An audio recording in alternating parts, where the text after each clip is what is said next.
week-end, quoi. J'ai commencé par aller à l'école du dimanche, tout ça, où on passait des bons moments, on retrouvait les cousins, les copains, tout ça.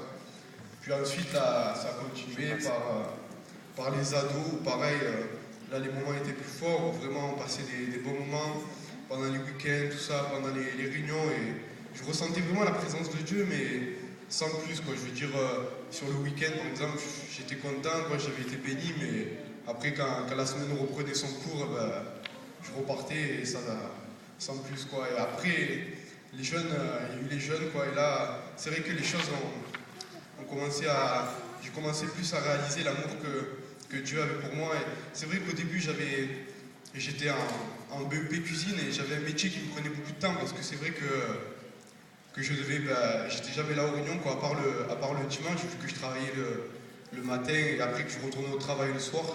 C'était pas facile, mais c'était un choix que j'avais fait. Je savais qu'en faisant ce métier, fallait faire des sacrifices, quoi. Et bon, c'est vrai qu'au début, je mettais un peu la faute sur ça, quoi. Je me disais, ouais, j'ai pas trop le temps de venir aux réunions, tout ça.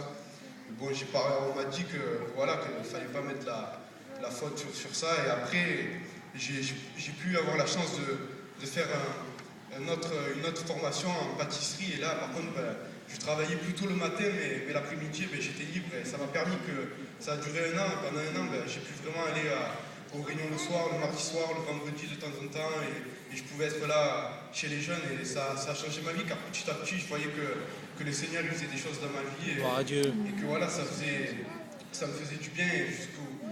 Quand des fois il y avait des appels, que j'étais là sur ma chaise, que je n'osais pas lever la main, je me disais que j'étais là, j'avais peur, ou je sais pas, je me disais, je sais pas, c'était pas encore le bon moment, jusqu'au jour où je me rappelle que le pasteur, M. Beyeler, il avait fait une prédication qui disait qu'il fallait arrêter de reporter les choses à demain, qu'il fallait arrêter de dire ouais, on verra demain, tout ça, et j'ai décidé de faire ce pas, de franchir la ligne qu'il y avait devant moi, quoi. De faire tomber la muraille qu'il y avait dans mon cœur, et j'ai décidé vraiment de faire ce pas, et jusqu'à ce jour où je me suis levé à cet appel, c'est vrai que j'ai vraiment ressenti la présence de Dieu, et j'ai été béni, car c'est vrai qu'à partir de ce jour, voilà, j'ai vraiment pris position avec le Seigneur, j'ai commencé vraiment à plus m'investir, à passer des moments plus dans la présence avec le Seigneur, à lire ma Bible davantage, et c'est vrai que ça m'a apporté beaucoup, et voilà, aujourd'hui je suis là pour me faire baptiser, et je suis vraiment heureux, quoi. C'est le plus beau jour de ma vie, quoi. Gloire à Dieu. Amen. Voilà, Gloire à Dieu. un simple mot, j'essaie de vous dire quelques phrases, donc